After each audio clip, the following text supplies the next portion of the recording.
अस्सलाम वालेकुम my dear students.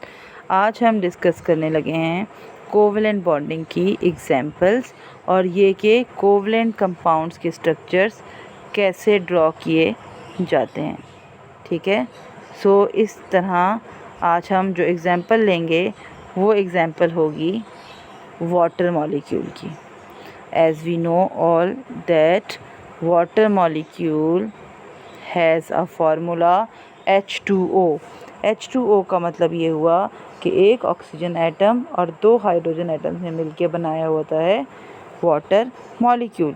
तो अब अगर हम स्ट्रक्चर ड्रॉ करें ऑक्सीजन एटम का, we know oxygen belongs to group 6A।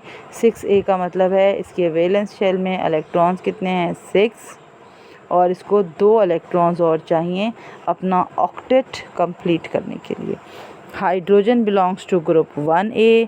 Hydrogen के वैलेंस शेल में 1 इलेक्ट्रॉन है और अगर इसको 1 इलेक्ट्रॉन और मिल जाए तो इसका ड्यूप्लेट यानी कि फर्स्ट शेल कंप्लीट हो जाएगा।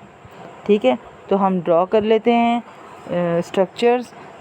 जब भी आप कोवलेंट कंपाउंड ड्रॉ करने लगते हैं आप हमेशा सिर्फ वैलेंस शेल बनाते हैं।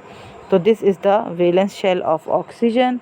सेंटर में आप ऑक्सीजन मेंशन कर देंगे और 6 इलेक्ट्रॉन्स डाल देंगे, 1 2 3 4। पहले 4 इलेक्ट्रॉन्स डलते हैं, फिर 5वां पेयर बनाता है और छठा भी पेयर बनाता है। ये इस तरह डालना इलेक्ट्रॉन्स क्यों ज़रूरी होता है, इस तरह ड्रॉ करना, ताकि आप ये आइडेंटिफाई कर सकें कि कोई भी एटम कितने बॉन्ड्स बनाएगा। क्योंकि एटम तो अपने बॉन्ड्स इसलिए बनाता है कि वो अपना ऑक्टेट या ड्यूप्लेट कंप्लीट कर सके, लेकिन इलेक्ट्रॉन्स बॉन्ड क्यों बनाते हैं, क्योंकि उनको पेयर अप होना होता है। ठीक है, तो यहाँ पर 2 अनपेयर्ड इलेक्ट्रॉन्स हैं तो वो 2 बॉन्ड्स बनाएंगे और हमें पता है कि वो 2 बॉन्ड्स होंगे विद हाइड्रोजन एटम। ठीक है, अब हम इसी तरह हाइड्रोजन के भी शेल्स बना लेते हैं। 2 हाइड्रोजन हैं तो 2 वैलेंस शेल हो गए। अभी हाइड्रोजन तो होता ही एक ही इलेक्ट्रॉन है उसके अंदर, तो चूँकि हमने ऑक्सीजन के इलेक्ट्रॉन्स सर्कल से या डॉट से शो किए थे, हाइड्रोजन के इलेक्ट्रॉन्स हम क्रॉस से शो कर लेते हैं।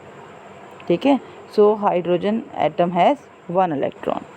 अब हम ड्रॉ करेंगे इन तीनों शेल्स को कंबाइन करके एक ओवरलैप्ड कोवलेंट बॉन्डिंग की diagram.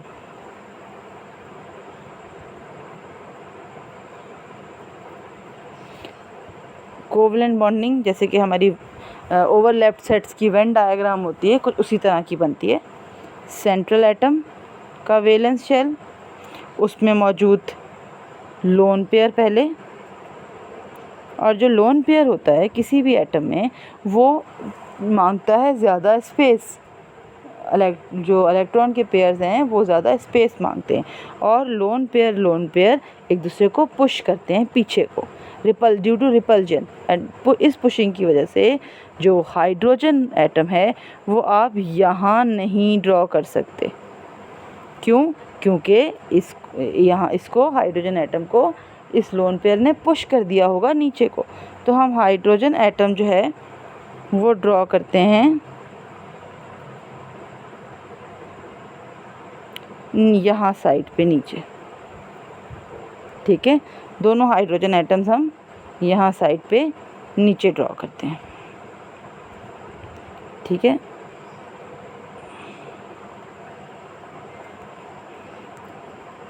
I am drawing it again.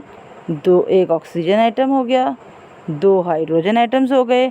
अब चूँकि उन्होंने इलेक्ट्रॉन शेयर करना है तो वो ओवरलैप्ड डायग्राम बनाएंगे। ये 2 लोन पेयर हैं जो ऑक्सीजन के पास मौजूद हैं। ये दोनों लोन पेयर्स इन हाइड्रोजन्स को नीचे को पुश कर देंगे और ये हाइड्रोजन्स जो हैं वो यूँ स्ट्रेट ज्योमेट्री में नहीं रहेंगे बल्कि पुश होकर एंगुलर ज्योमेट्री में कन्वर्ट हो जाएंगे। ठीक है, अब वो 4 इलेक्ट्रॉन्स तो ऑक्सीजन के ये डल गए, ये ऑक्सीजन का 5th इलेक्ट्रॉन और ये 6th इलेक्ट्रॉन।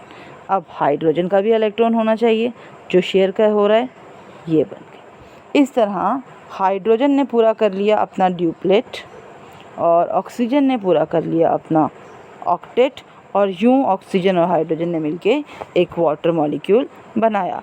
आप वाटर मॉलिक्यूल का स्ट्रक्चर यूँ भी बनाते हैं जैसे अभी मैंने बनाया है, और इसको इस तरीके से भी बनाते हैं।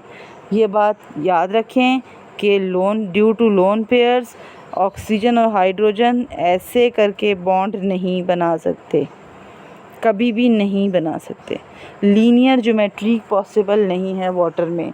Reason, due to the presence of these electron pairs. इनको भी स्पेस में अपनी जगह रिक्वायर्ड है। और बॉन्ड पेयर के मुकाबले में बॉन्ड पेयर कौन सा होता है? ये जो पेयर है, this one and this one, ये जो इलेक्ट्रॉन्स का पेयर होगा, ज़ाहिर इलेक्ट्रॉन थे यहाँ पे भी, ये जो पेयर है ये बॉन्ड पेयर्स हैं। और बॉन्ड पेयर्स को कम जगह चाहिए होती है स्पेस में, और लोन पेयर्स को ज़्यादा जगह चाहिए होती है। इसलिए जो वाटर मॉलिक्यूल की ज्योमेट्री है वो एंगुलर हो जाती है। Hydrogen atoms are pushed downward. Thank you so much. In the next video, inshallah, we will be discussing any molecule with the linear geometry, like carbon dioxide. Next video में inshallah हम carbon dioxide के structure को discuss करेंगे, और ये discuss करेंगे कि water में भी 3 एटम्स हैं, 1 ऑक्सीजन और 2 हाइड्रोजन्स, और कार्बन डाइऑक्साइड में भी 3 एटम्स हैं, 1 कार्बन और 2 ऑक्सीजन्स। फिर क्या वजह है कि कार्बन डाइऑक्साइड की ज्योमेट्री लीनियर है, मतलब बिल्कुल स्ट्रेट लाइन में हम बनाते हैं, और वाटर की ज्योमेट्री एंगुलर है। Okay, thank you so much.